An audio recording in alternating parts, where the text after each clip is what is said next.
Hello दोस्तों, इस कहानी की शुरुआत होती है जापान नाम के एक गांव में, जहां गांव के लोग प्राचीन काल से जापान नाम की एक जादुई का इस्तेमाल करते हुए आ रहे थे। इस जादुई के जरिए लोहे की चीज़ों को पिघलाकर सोना बना दिया जाता था और कुछ लोग तो इस जादुई का इस्तेमाल करते हुए लोगों को फिर से जिंदा करने के लिए करते थे। मगर यह कोई बच्चों का खेल नहीं था, यहाँ एक खतरनाक तकनीक थी और इसके बारे में अफवाह ये थी कि अगर इस जादुई के दौरान कोई हादसा होकर तबाही मचा जा सकती है। इसके बाद हम मांगो को चोंगो के नाम दो भाई को देखते हैं जो बचपन से जादुई की सीखने की कोशिश कर रहे थे। इस काम के लिए वो अक्सर अपनी लाइब्रेरी की किताबों का इस्तेमाल करते हुए और किताबों के जरिए हिसाब से जादू किया करते थे। एक दिन उन्होंने जादुई के जरिए खिलौना बनाया और उसने खुशी होकर दौड़ते हुए आकर अपनी माँ को दिखाया और उसने कहा, माँ भी खुश होकर उन्हें सीने से लगा लिया। और जैसे ही वो दोनों फिर से खेलने के लिए जा रहे थे तो अचानक उनकी माँ का हार्ट अटैक आ गया और उसी हो गई। इससे दोनों भाइयों को काफ़ी बहुत बड़ा सदमा मिला, लेकिन इसके बाद उनकी देखभाल करने के लिए कोई नहीं था। वह किसी भी हालत में अपनी माँ को जुदा नहीं होने दे रहे थे, तैयार नहीं थे। तभी पोंगो को एक आइडिया आया और उसने अपोलो से कहा कि हम जादुई के जरिए प्रक्रिया करके अपनी माँ को जिंदा कर सकते हैं।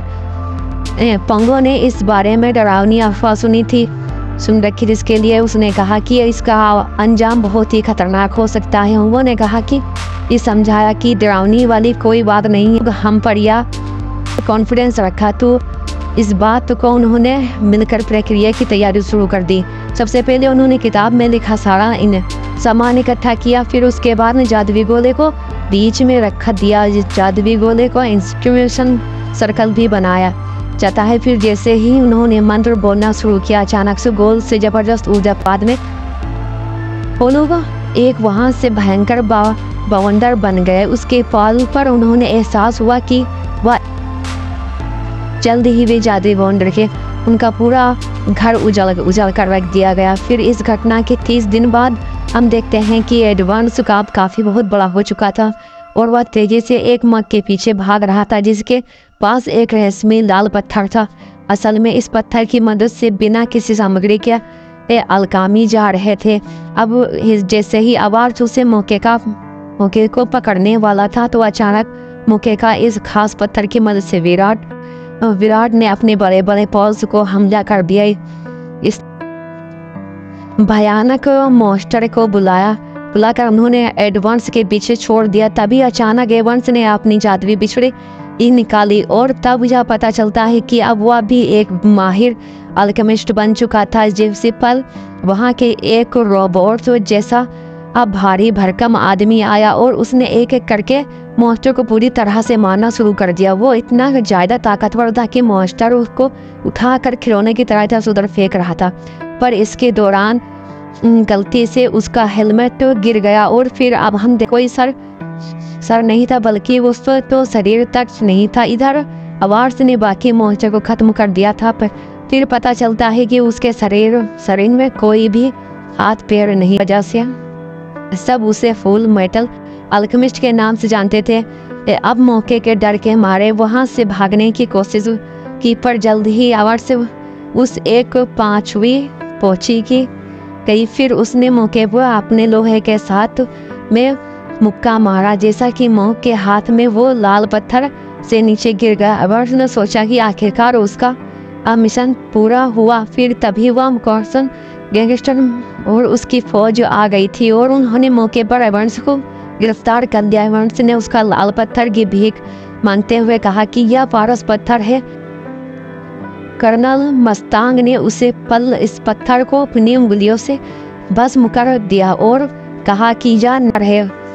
यह देखकर एडवांस बहुत दुखी हो गया क्योंकि वह इतना सालों से पारस पत्थर को खोजने में जुटा हुआ था। तभी वहाँ पर वही रोबोट जैसे आदमी आया जो उसकी कोई नहीं बल्कि एडवांस का छोटा भाई जैसे ही था। उसे एडवांस को हौसला देने की कोशिश की, मगर किसी मौके के फायदा उठाकर एक फौजियों ने चंगुल से भाग कर घेर बाद अब सब मिलिट्री बेस पहुंचे तो कर्नल मस्टांग ने कहा कि पारस पत्थर जैसे कोई चीज़ नहीं है। असल में जो पत्थर मांग के वो इसका शक्तियों की वजह से जादुई मगर एडवांस को अब बुरी तरह विश्वास था कि ना कि क्रॉस पत्थर जरूरी था मौजूद है।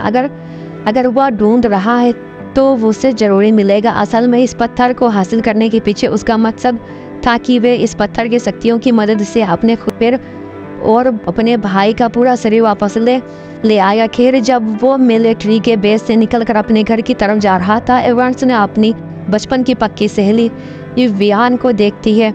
दरअसल उसे एडवांस को मिशन के बारे में खबर मिली थी और अब वो इसके पीछे की कहानी का पता चला तो उसे कहना कि वो भी क्रॉस पत्थर ढूंढने के लिए उसकी मदद करेगी। मौके की मिलिट्री फौज के चंगुल से बचकर एक खुफिया कमरे में पहुंची जहां 3 जादुई गैंगस्टर उसका इंतजार कर रहे थे या उनके लीडर थी लास्ट।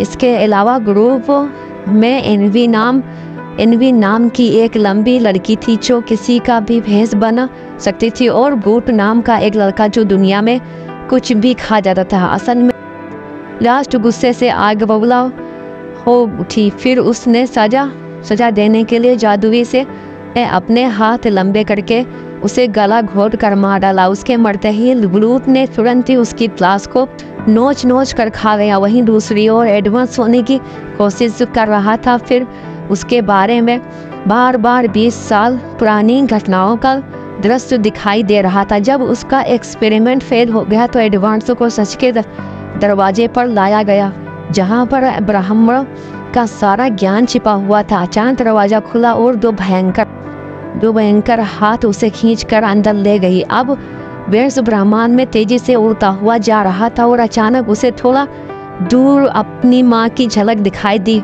उसने उन्हें छूने की पूरी कोशिश की, मगर अगले ही पल उसने देखा कि वो दरवाजे से बाहर आ। खैर, अब आवाज ने अलगामी का पूरा ज्ञान हो गया था और अब वह बिना किताबों को भी इसका इस्तेमाल कर सकता। तभी वहाँ से एक धुएं के बादल जैसे मूर्ति आई और उसने कहा कि मैं भगवान हूँ। उसने कहा कि अगर कोई एक मरे हुए इंसान को वापस जिंदा करना चाहता है तो उस भगवान से डील करनी होगी। इसके मुताबिक किसी को जिंदा करने के बदले में उसका शरीर के एक हिस्से की बलि देनी होगी। अब एडवांस कुछ भी करके अपनी माँ को जिंदा कराना चाहता था, इसीलिए भगवान ने बदले में उसका एक पैर ले लिया। बाद में एडवांस की आंखें खुली तो वह अपने घर में था। घर बिल्कुल वैसा का वैसा ही था जैसे उसके पैर कर चुके थे। इसके अलावा उसका भाई अल्फो से भी नहीं नजर आ रहा था। तभी उसे एहसास हुआ कि अल्फो ने तो माँ को जिंदा करने के लिए खुद को ही कुर्बानी कर दी। इसके बदले आवाज उसे जादुई गोले से पास गया और देखा कि वहाँ एक काले रंग के धुएं वाला गैंग मॉन्स्टर जा रहा था। उसकी माँ तो बिल्कुल नहीं थी, जब वो अपने पैर भी गवा चुका था और उसकी माँ भी जिंदा हो गई थी नहीं हुई थी। इसीलिए वह गुस्से से तिलमिला उठा और चक्कर में वह फिर और मरीज के यहाँ पहुंच टकरा गया और वापस